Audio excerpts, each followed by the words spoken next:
Bom dia, prezados amados irmãos, queridos amigos. Estamos juntos mais uma vez para esse momento sublime. Quero convidar você nessa manhã para refletirmos um pouco sobre aquelas frases sobre oração, frases do mês de abril, né? E são frases que eu escrevi para o momento sublime e gostaria de compartilhar com vocês nesta manhã 4 frases. A primeira frase que eu trago para você é esta: o verdadeiro anseio da alma do servo é estar sempre com o seu Senhor.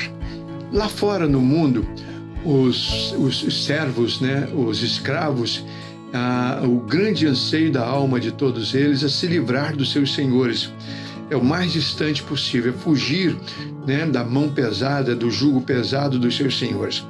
Mas no reino de Deus é diferente. Nós, os filhos de Deus, os cristãos, servos do Senhor Jesus Cristo, o verdadeiro anseio da nossa alma é estarmos com o Senhor, é estarmos sempre na presença do Senhor, sempre debaixo do jugo desse Senhor, porque Ele é manso e suave. Ele deixou isso muito claro para nós.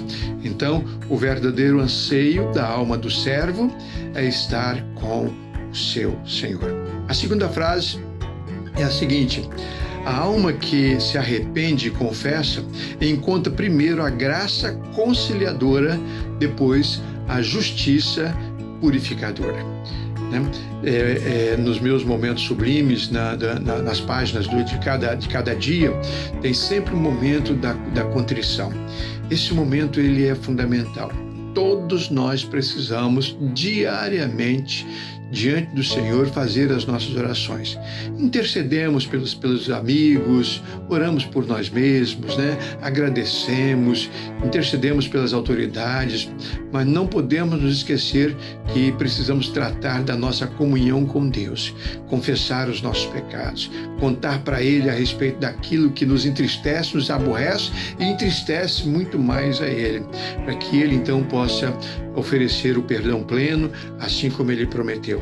Então, a alma que se arrepende e confessa encontra primeiro a graça conciliadora. A graça de Deus nos reconcilia com Deus, concilia a nossa vida com a vida de Deus, com o querer de Deus, a nossa vontade com a vontade de Deus. E depois disso, então, nós usufruímos de uma justiça purificadora. A justiça que nos puniria se não confessássemos, a justiça que nos castigaria por causa dos nossos pecados, e com muita justiça, inclusive, nós merecemos, mas quando nós confessamos e buscamos em Deus o perdão, a justiça de Deus vem em forma de purificação, de reconciliação. Que coisa maravilhosa é esta, não é verdade? A terceira frase: o intercessor é aquele que fica ao lado do que sofre e diante do Deus Altíssimo.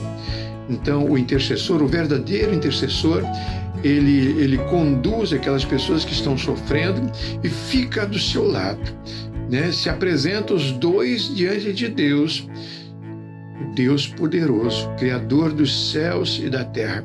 Então, a intercessão é o agir do homem que ama alguém e que leva esse alguém para estar na presença de Deus e clama por essa pessoa. Deus foi quem nos autorizou a fazer isso. Deus é quem nos nomeou para sermos seus sacerdotes, aqueles que intercedem por alguém, e essa missão sacerdotal da igreja é fundamental, especialmente para um tempo tão complicado como esse. Então, o intercessor é aquele que fica ao lado do que sofre e diante do Deus Todo-Poderoso. A quarta frase: o intercessor é aquele que participa da aflição por quem ora, né? É verdade, irmãos, nós sofremos por causa das pessoas que estão sofrendo ao nosso redor. Você não sofre? Quando você recebe uma notícia de alguém que está passando por uma dificuldade, alguém que está doente, uma família que está de luto, uma família que está com um familiar hospitalizado e sofrendo, nós sofremos com essas pessoas. E exatamente esse sofrimento, né, essa dor que dói em nós, é que nos leva a clamar por aquelas pessoas que estão sofrendo. Muitas das vezes as pessoas não têm condições de orar. Essas pessoas estão com a fé abalada, abalada, a esperança abalada. É preciso então que alguém interceda por elas. Então, o intercessor é aquele que participa da dor por quem ora, né? Se você não sente dor, se você não sente nenhum pesar por causa das pessoas que estão sofrendo, então a sua intercessão não será verdadeira. Será apenas mais uma oração, né, de faz de conta diante de Deus, porque Deus conhece o nosso coração, Deus conhece a nossa alma e Ele sabe o quanto estamos sofrendo por causa daquelas pessoas que estão sofrendo ao nosso redor. Então, o intercessor precisa agir assim, com o coração sofredor, diante de um Deus que pode atender a sua aflição e socorrer aquela pessoa por quem o intercessor está orando. Eu creio nisso. Vamos orar? Querido Pai, o Senhor conhece, ó Deus, a nossa alma. O Senhor conhece o nosso coração. E o Senhor sabe, ó Deus, o quanto estamos preocupados por causa dos nossos amigos e irmãos, por causa da Tua igreja, por causa da nossa nação, por causa dessa situação em que nós estamos vivendo. E nós queremos, nesse instante, Senhor, nos colocar ao lado daquelas pessoas que estão sofrendo, mas diante do Senhor, diante do Teu altar.